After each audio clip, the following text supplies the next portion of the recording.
Hello બાળ દોસ્તો, આ વિડીયોની અંદર આપણે જળ એ જ જીવન વિશે ગુજરાતીમાં નિબંધ લખીશું. તો ચાલો જોઈએ.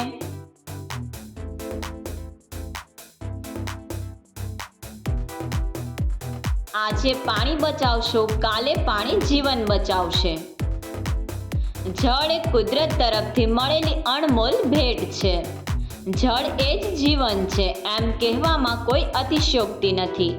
પાણી જ આ ધરતી પરના મનુષ્ય સહિત તમામ જીવસૃષ્ટિ માટે અમૃત સમાન છે. પાણી વગર પૃથ્વીના કોઈ પણ સજીવનું જીવન સંભવ નથી. આપણે કદાચ ખોરાક વગર થોડાક દિવસ જીવી શકીએ, પણ પાણી વગર નહીં. પાણી જ આપણી પૃથ્વીનું અમૂલ્ય ધરોહર છે. જો એનો કાળજીપૂર્વક ઉપયોગ કરવામાં ન આવશે અને દૂષિત થતું રહેશે, તેનો બેફામ બગાડ થતો રહેશે, તો જળ સંકટને કારણે સમગ્ર પૃથ્વી નાશ થઈ શકે છે. તેથી જ સાચું કહેવાય છે કે જલ હે તો કલ હે. નો વોટર નો લાઈફ, નો બ્લુ નો ગ્રીન. પૃથ્વી પર 71% ભાગમાં પાણી આવેલ છે. તેથી પૃથ્વીને બ્લુ પ્લેનેટ પણ કહેવામાં આવે છે. આ પૃથ્વી પર જે 71% પાણી છે, તેમાંથી 97.2% પાણી દરિયામાં આવેલું છે, જે પીવા યોગ્ય નથી. આ ધરતી પર 2.15% પાણી બરફ રૂપે રહેલ છે. 0.61% પાણી ભૂગર્ભમાં રહેલ છે. પૃથ્વી પર આવેલ જળાશયોમાં 0.09% પીવાલાયક પાણી રહેલ છે. 0.008% આંતરિક સમુદ્રમાં, માટીના ભેજના સ્વરૂપે 0.005%, વાતાવરણમાં ભેજ સ્વરૂપે 0.001% તથા નદીઓમાં 0.001% પાણી આવેલ છે. પૃથ્વી પર પાણીનો અખૂટ જથ્થો છે, પણ પૃથ્વી પર રહેલ કુલ પાણીના જથ્થામાંથી 97% પાણી ખારું છે, જે પીવા યોગ્ય નથી. માત્ર 3% પાણી જ પીવા યોગ્ય છે, જેમાંથી 2% પાણી તો જમીન અને વાતાવરણમાં રહેલ સ્વરૂપે તથા બરફ સ્વરૂપે રહેલ છે. એટલે કે ખરેખર જોઈએ તો 1% પાણી જ માણસના ઉપયોગમાં આવે એવું છે.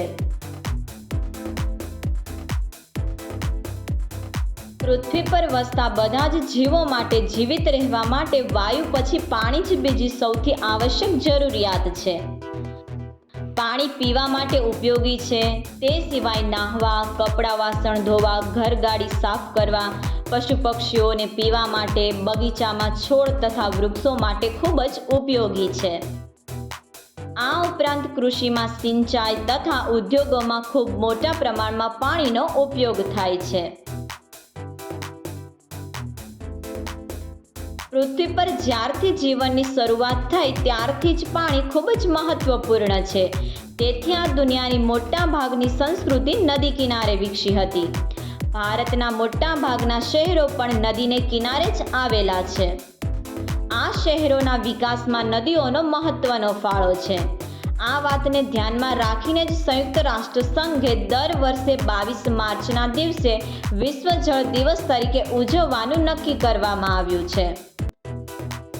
આજકાલ વિશ્વના દેશો ચંદ્ર અને મંગળ ગ્રહ પર પાણીની શક્યતાની તપાસ કરવામાં વ્યસ્ત છે. વૈજ્ઞાનિકો ત્યાં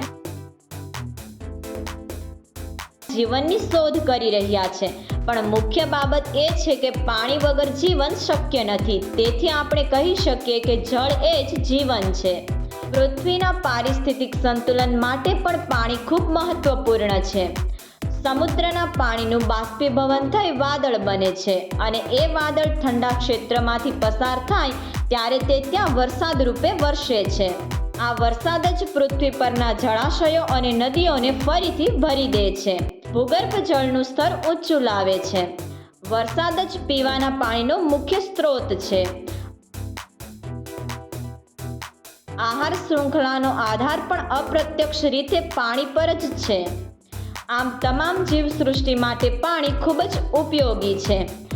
આજના આ આધુનિક યુગમાં ઉદ્યોગોને પણ વિવિધ પ્રક્રિયામાં ખૂબ જ મોટા પ્રમાણમાં પાણીની જરૂર પડે છે. પાણી વગર સિંચાઈ શક્ય નથી. સિંચાઈ વગર ખેતીની ઉત્પાદકતા ઘટી જાય છે અને જગતને ભૂખમરો પણ ભરડામાં લઈ લે એવી પરિસ્થિતિ સર્જાય. ભારતની જનસંખ્યાને અનાજ ક્યાંથી ઉપલબ્ધ કરાવવું? આમ પાણી આપણને ખૂબ જ ઉપયોગી છે. તેના વગર જીવનની કલ્પના કરવી જ નકામી છે.